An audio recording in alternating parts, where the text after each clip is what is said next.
Denethor was the ruling steward of Gondor. He was granted the title after the death of his father Ectelion. But at the end of his career, he sent his son to die. And he even gave up on the Battle of the Palantir Fields before it even started. He literally said, "Why do the fools fly? Better to die sooner than late. For die we must." Makes you wonder, was he actually a good leader?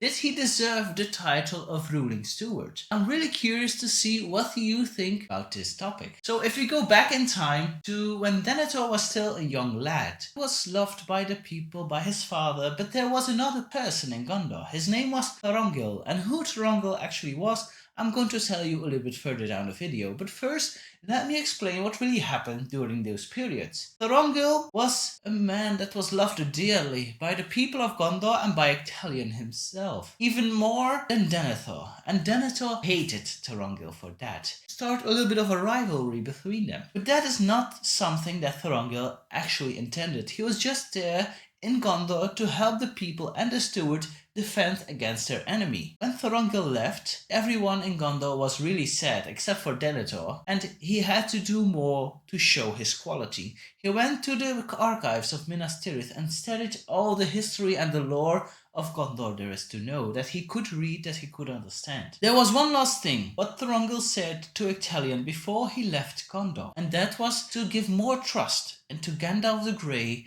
than into Saruman the Wise. Denethor hated Thorongil for that because he found out something that no one else knew. He thought that Thorongil and Gandalf were going to supplant him, going to take his leadership, his ruling steward title away from him, because he found out that Thorongil was the heir of the throne of Arnor, heir of Isildur, and the rightful king to the throne of Gondor. Yeah, that's right, Thorongil was actually Aragorn in disguise. So how did it come from that point where he had to do everything in his power to show his quality to the people of Gondor to actually giving up at the Battle of the Palantir Fields, where he lost the will to live, where he lost the will to defend his people? Denethor lost his son Boromir, his eldest son, and he hated himself for that. He said that it was okay for Boromir to go to Rivendell to ask for answers about this question, about the riddle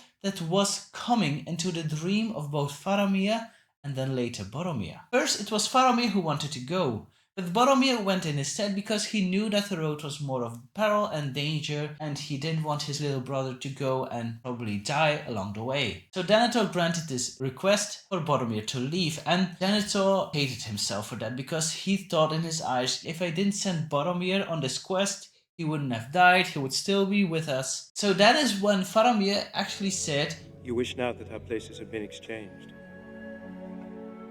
that I had died and Boromir had lived." Yes. I wish that. Faramir went back to defend Osgiliath through his death sentence that his father had sent him on. He was shot by an arrow. He was attacked by the Nazgul with their black breath, and it was Prince Imrahil who found him 2 days later, and he brought him back to Minas Tirith. And at that moment, Denethor completely snapped. His mind was gone. He hated himself that his second son has died because he sent him away, and he loved Faramir in the end. And he wanted to burn himself and Faramir because he himself had lost the will to live, lost the will to defend his kingdom. So it makes you wonder, why did he love Boromir more than Faramir? Boromir was more of a warrior, more of a captain, valiant, loved by the people, like Denethor himself. He saw himself in Boromir. Faramir was less of a warrior. He was more dived into the lore and to the books and the history of Gondor. And when Gandalf came to Minas Tirith, he always went to Gandalf for guidance, asked him questions, because he loved him dearly. One of the reasons why Denethor hated Faramir, why he loved Boromir more, because Boromir would come to him for aid, he would do everything for Gondor, but Faramir was more like, to say in his own words, a wizard's pupil. Boromir was loyal to me, not some wizard's pupil. That is why Denethor didn't like Faramir as much as he liked Boromir. But in the end, when Faramir was presumed to death, he did love him. But was that the only reason why he completely snapped? Okay, that's already enough to lose control when you lose your two sons in a couple of weeks apart, but that is not the only reason. When Boromir and Faramir were still young, Denethor's wife Finduilas died, and Denethor was turned very grim, very hold back. He was more in his tower, more on his throne than he was among the people. And the people of Gondor noticed that. And Denethor was thinking, yeah, with Sauron returned, I fear that he would attack Gondor during my time as ruling steward. And he did what no other steward dared to do. He looked into the Palantir that lay in Minas Tirith, a secret that was passed from ruling steward to ruling steward. And why didn't anyone dare to use it? Because they didn't know where the other Palantir was. They knew who was watching, so they never dared to touch it. But because Denethor feared that Sauron would attack Gondor, he dared to use it. And why did he use it to spy on Sauron? Because he knew that Sauron also had a Palantir. And he learned himself all of the lore and the history of Gondor. He knew that the Palantir was laying in Minas Ithil, a former stronghold of Gondor. But when it was conquered in the year 2000 of the Third Age by Sauron, he figured out that he would have found the Palantir and hold it in his possession. So Denethor looked into the Palantir and he wanted to spy on Sauron. But Sauron noticed that Denethor was looking into the Palantir. So Sauron tried to bend the Palantir of Minas Tirith to his own will. But he didn't succeed. Denethor was that strong of a man to overpower Sauron. So you see, Denethor was really strong, really great in power and might. Because if you think even further, when Sauron tried to bend the Palantir of Orthanc, he succeeded. Amaya, Saruman, was on the other side of the Palantir, and he succeeded, where with a simple mortal man, well, not simple, he was still a great man, he didn't succeed. That just shows how strong and how much of a willpower Denethor really had. After his battle with Sauron, he came out very older, more grim, because it took a lot of strength from him to fight Sauron. When he looked in the Palantir, he saw Sauron's great, enormous army. The troops that were sent to the Battle of the Pelennor Fields were only a mere fraction of that entire army. So he was afraid. He sent a messenger called Hirgon to Theoden in Meduseld, and he bore the Red Arrow. The Red Arrow is kind of a token that they use between Gondor and Rohan to ask for aid. It goes all the way back to the oath that was sworn between Cirion of Gondor and Eorl of Rohan. They swore that they would protect each other and help each other in times of need.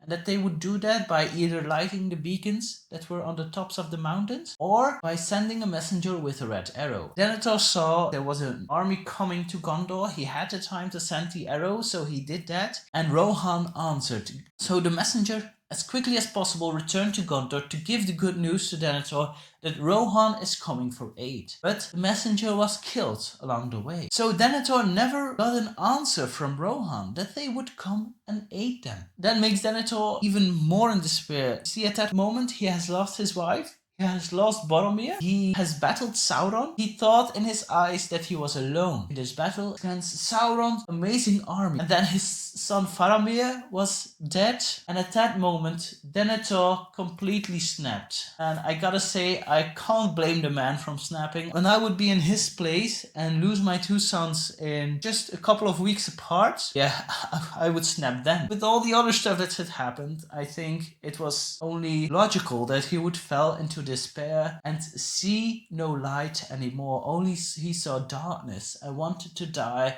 wanted to give up. Denethor was really a great steward, a great leader, and he deserved the title of ruling steward of Gondor. He did a lot of his people, but at the end he couldn't handle it anymore due to all the things that has happened in his life. He still wondered at the end where Rohan was, if they would come for aid, if they would help him. But have you ever wondered where Gondor was when the Westfold fell?